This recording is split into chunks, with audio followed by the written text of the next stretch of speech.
welcome back to another episode of the Higher Self Club podcast. My name is Shay. I am your host, and on this podcast, we are talking about all things mindset, manifestation, lifestyle design, personal development, personal growth. And my goal with this podcast is to take you on my journey to creating the life that I have always dreamed of, in the hope to collapse the time it takes for you to go from where you are to where you want to go. So I'm really excited about today's topic. So recently I had my friend come and stay with me, and she is half German, half Australian. So her mum is from Melbourne, her dad is from Germany, and she grew up in Germany. And we're just talking about the culture differences. And she mentions that there's one thing that really bothers her about Australian culture. And I was like, oh, this is so interesting. I wonder what it is. She was saying that with Australian culture, something that bothers her is if something annoys us, we would rather just sweep it under the rug or just ignore it rather than confronting the person or rather than stating our needs. We would rather just kind of ignore that thing and just get over it. And of course, when we do this, things fester and build up and become much bigger issues. And when she was saying this, I was like thinking about it. I was like, oh, I don't know if I've experienced that or if I do experience that. But the more that I've thought about it, I absolutely agree with her. And it's so true. We are not good at stating what our needs are. We're not good at setting boundaries. And I think what that really comes down to is the topic of boundaries. So that is what I want to speak to you about today.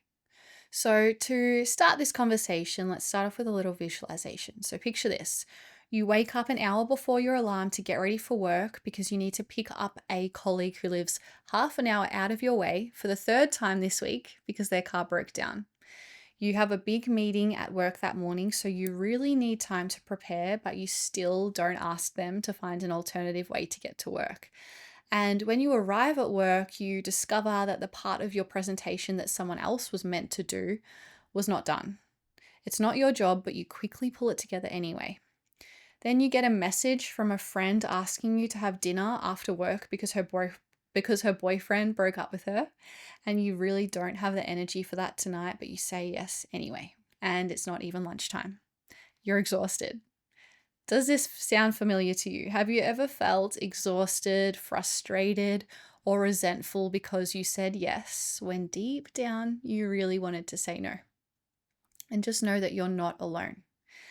And the solution to this is mastering the art of setting boundaries. So having solid boundaries, I've come to learn, is so important for protecting your energy.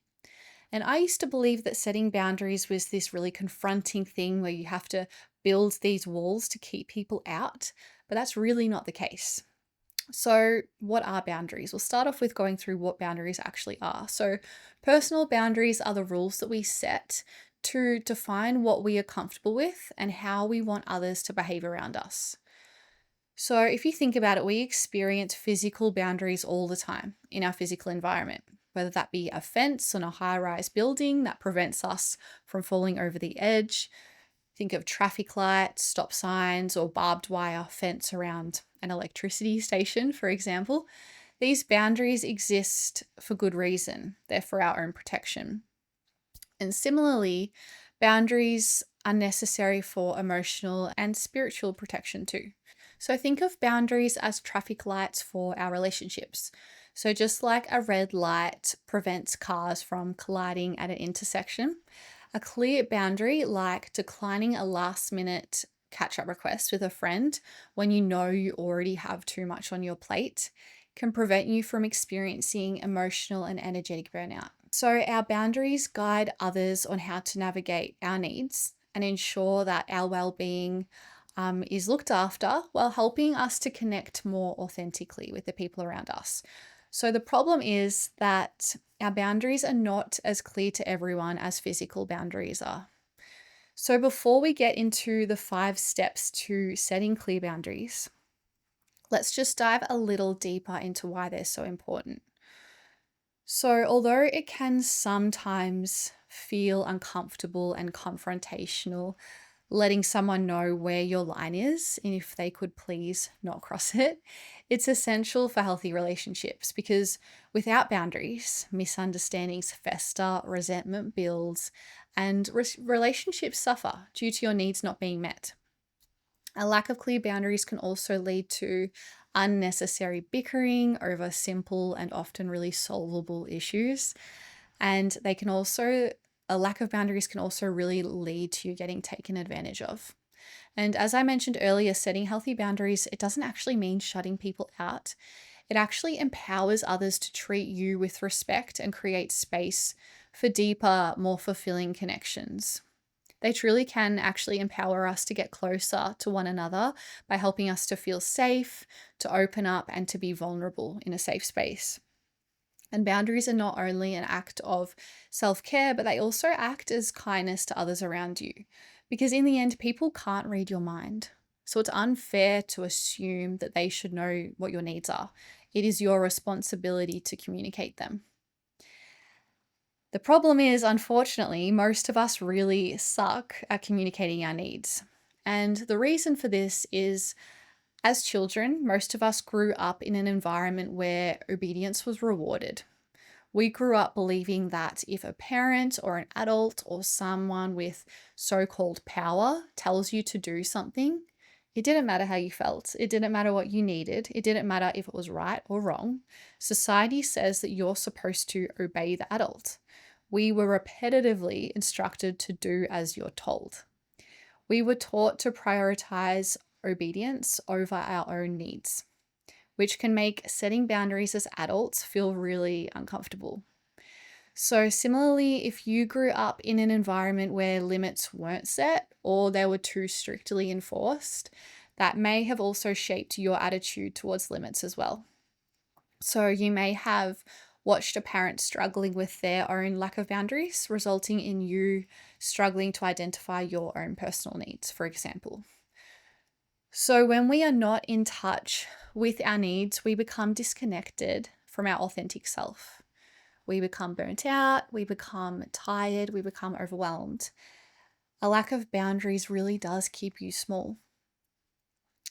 So, there are some common challenges that evolve from childhood and that make setting boundaries feel quite difficult. So, see if you can resonate with any of these. So, firstly, we have people pleasing.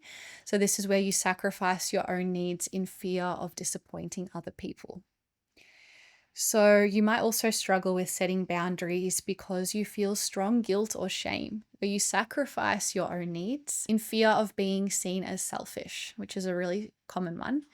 You might struggle with setting boundaries due to cultural or societal conditioning, maybe due to growing up in an environment that rewards compliance over authenticity. And another really common struggle with setting boundaries is due to fear of conflict. So you're wanting to avoid discomfort in your relationships. You avoid expressing your needs to keep the peace.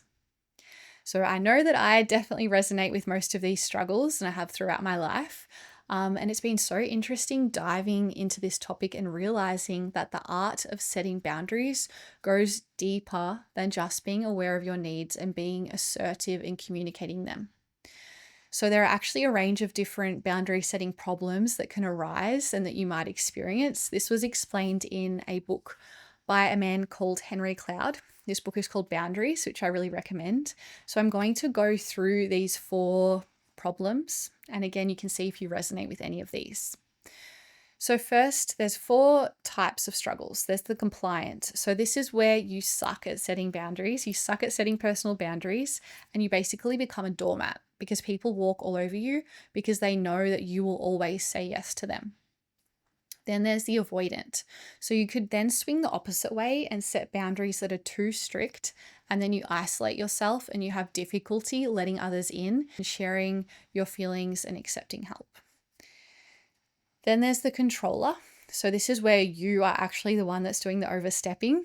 You go really hard on setting your own boundaries, but you overstep other people's in an effort to get what you want. And then there's the non-responsive. So this is where you don't take responsibility for others, but you also neglect your responsibility to them. So you're dismissive when they come to you with a problem.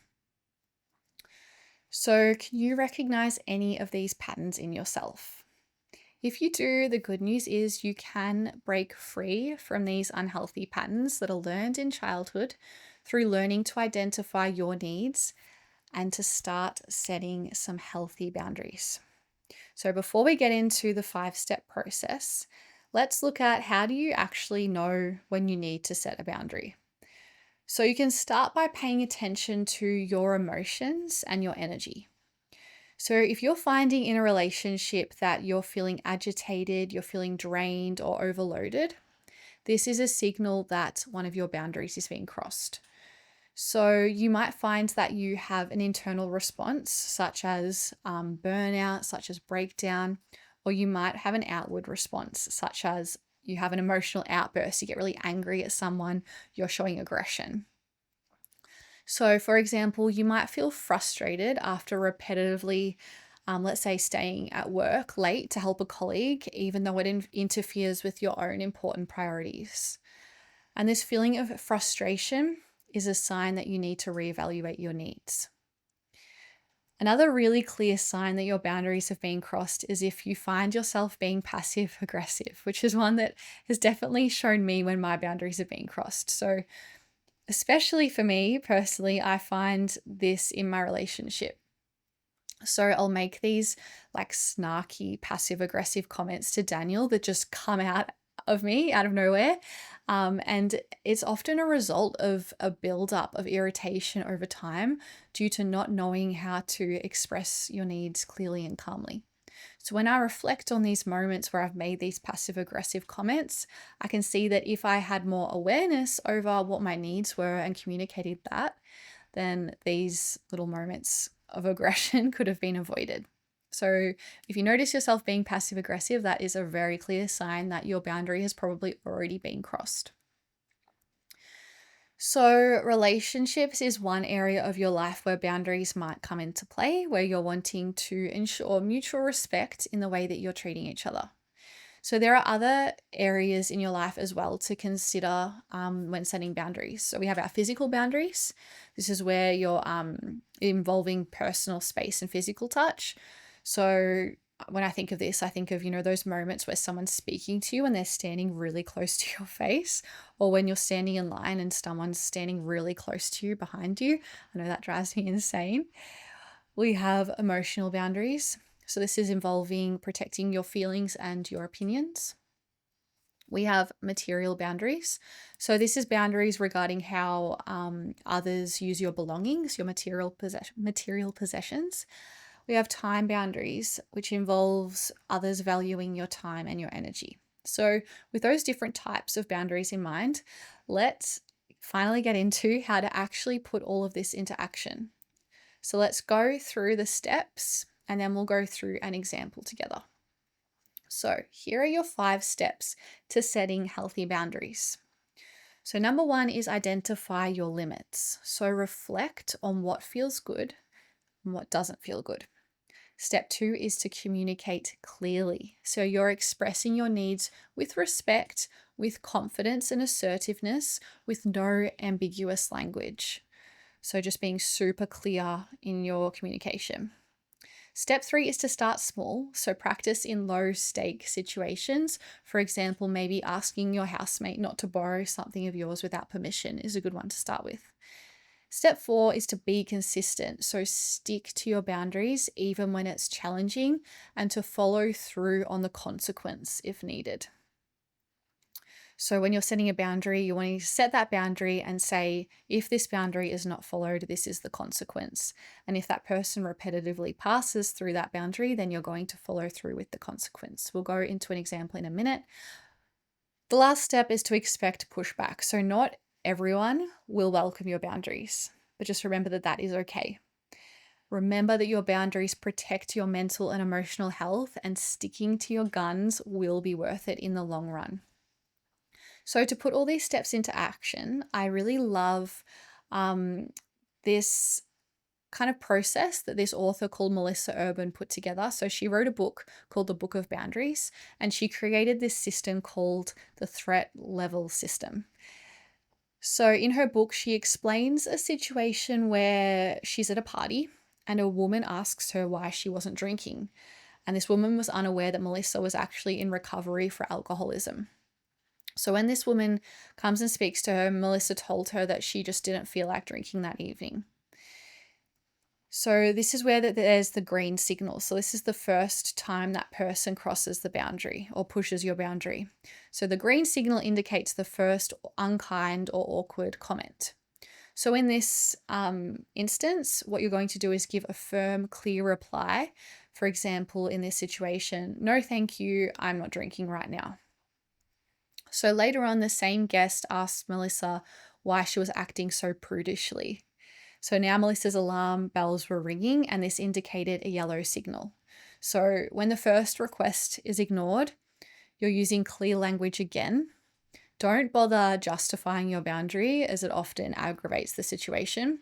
So she would say something like, no, I have more fun when I don't drink. So that was the yellow signal. And then a little later, the woman was very drunk and she wouldn't leave Melissa alone at this party. So she approached Melissa, insisting that they both do shots. And at this point, Melissa left the party. And this indicates the red signal, which indicates danger. And this is where you declare the consequence and be ready to enforce it. So Melissa said something like, it sounds like you're saying I'm not fun when I'm drinking, which is upsetting. I hope you don't pressure people to drink again. I'm leaving. So at that point, she left the party. And you might be thinking, okay, setting a boundary with a drunk lady at a party is easy. What about setting a boundary with my mother-in-law that keeps rocking up to my house unannounced? And yes, setting boundaries with family and with friends can feel really uncomfortable. Remember, in this situation, setting boundaries is an act of kindness and it will benefit your relationship in the long run. So if a request for setting a healthy boundary is set and then it causes hurt in the relationship, it's a relationship problem, not a boundary problem. So that's important to remember as well. So first, let's take a look at how setting a boundary might play out in a family dynamic. So let's say that grandma keeps asking you when you're going to have a baby, and it's really starting to get on your nerves. So you might respond with, look, Grandma, I know you're excited about that idea, but that's not something that I want to discuss. I'll share when and if I have news about that. To which Grandma then responds, but I'm getting old. Don't you think it's time? And here it can feel uncomfortable, but it's important to keep consistent. So you might respond, Grandma, I've already mentioned I'm not comfortable talking about this. Let's focus on enjoying the time that we have together. And if she continues to push, you let her know that if she keeps asking, you may need to step away for a bit.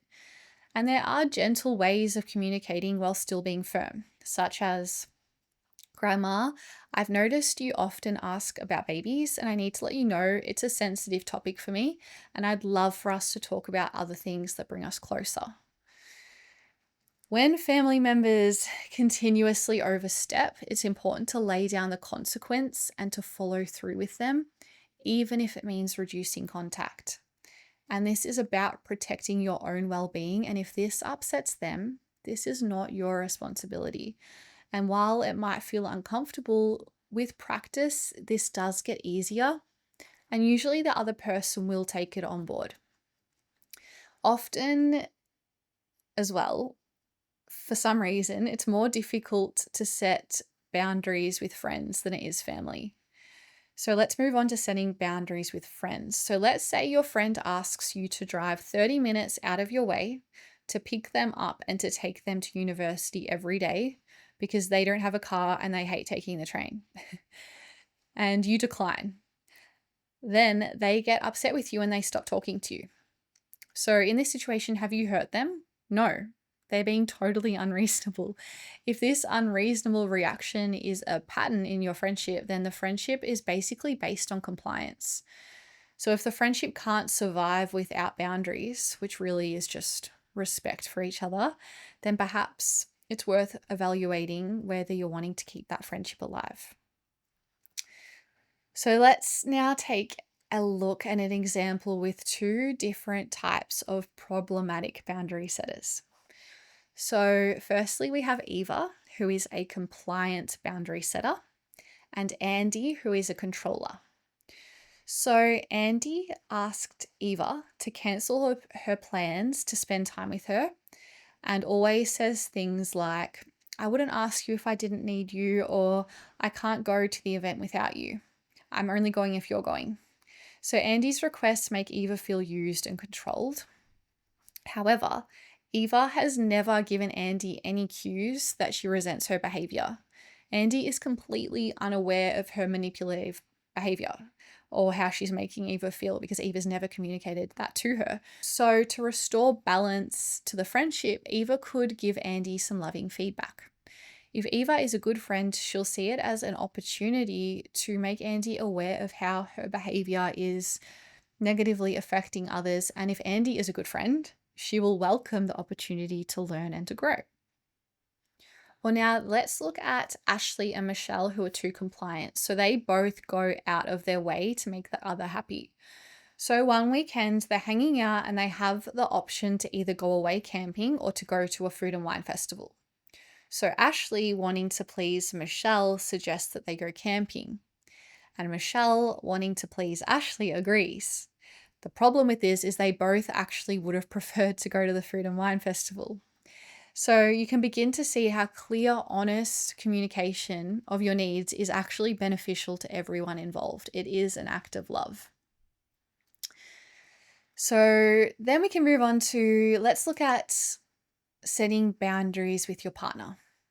So you might find yourself thinking, oh, our boundaries are unspoken. We just get each other. We know each other so well that we just know what each other needs.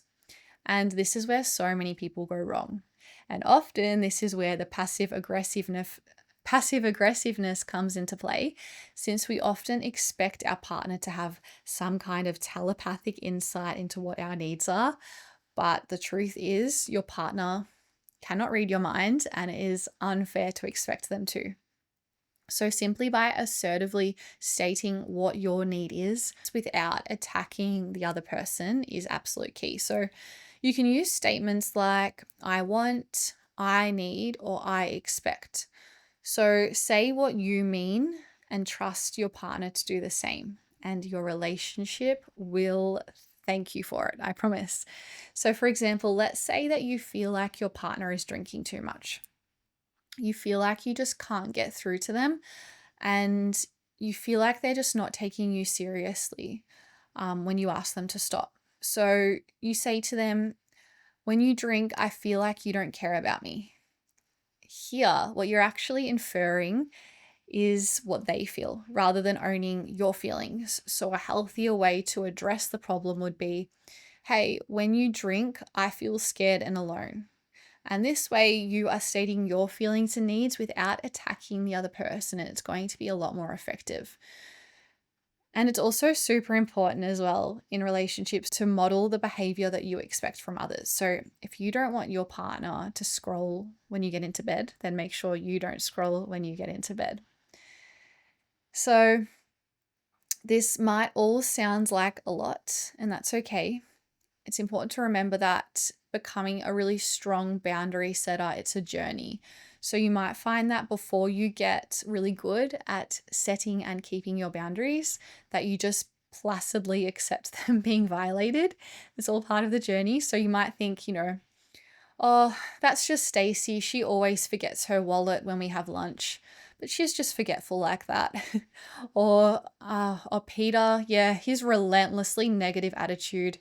Yeah, it's a lot, but it's just who he is. He means no harm. And over time, you will experience and notice that resentment build, which is revealing your awareness of your boundaries being violated. So start with small boundary setting, whether that be asking your partner to please not leave their wet towels on the floor, or accepting your friend's offer to bring a platter to your dinner party. So learning to set smaller boundaries leads to being able to set bigger boundaries. So the main things to remember are to communicate clearly and to follow through with consistent action. Sticking to your boundaries is so important for them to be effective. Otherwise, people can begin to become confused and not actually take them seriously. So practicing setting boundaries is the best way to get better at it.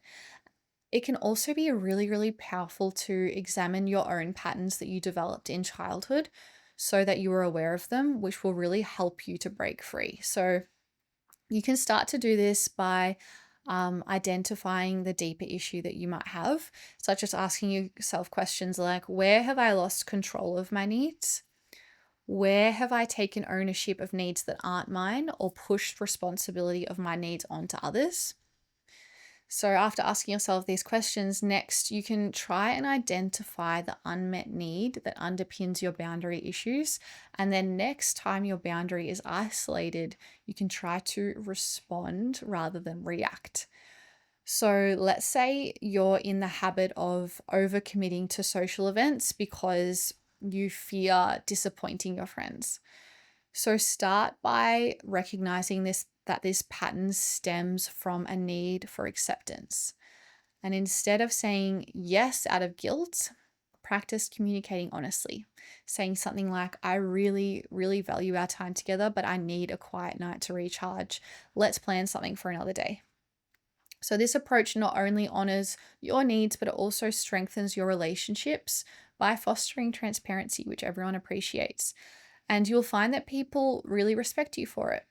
And I know that when I have had friends honestly reject plans because they are too tired and they really want to stay home, that's really helped me to do that for myself too. So your boundaries also give people you love the permission to look after themselves in this way too, which is really powerful. So in my 12-week self-growth program, the Expansion Project, I help you to shine a light on your patterns and to rewire them on a subconscious level, bringing a sense of ease to this entire process. So if this sounds like something that you would like to dive into deeper, I would love, love, love to support you on that journey. To wrap it up, whilst we often fear being perceived as uptight or needy or overly sensitive, and we may even worry about straining the relationship by creating awkwardness, avoiding boundaries, it ultimately does more harm than good. When we let others consistently cross our limits, the quality of the relationship inevitably suffers. So while setting boundaries can feel uncomfortable in the moment, that temporary discomfort is a worthwhile trade-off for maintaining healthy, lasting connections in your life. Thanks so much for tuning in, and I'll see you on the next episode. Bye for now. Before you go, would you like my free magnetic morning breathwork class? This is the exact 5-minute ritual that I use every morning to start my day with clarity and energy and focus. In just 5 minutes, you will shift your state, release any stagnant energy or emotions you might be holding on to so you can step into your day feeling powerful and magnetic. Breathwork has absolutely transformed my life, and I would love for you to experience its incredible benefits too. So if you're ready to feel the shift, click the link in the show notes and grab it now. Enjoy, and I'll see you on the next episode.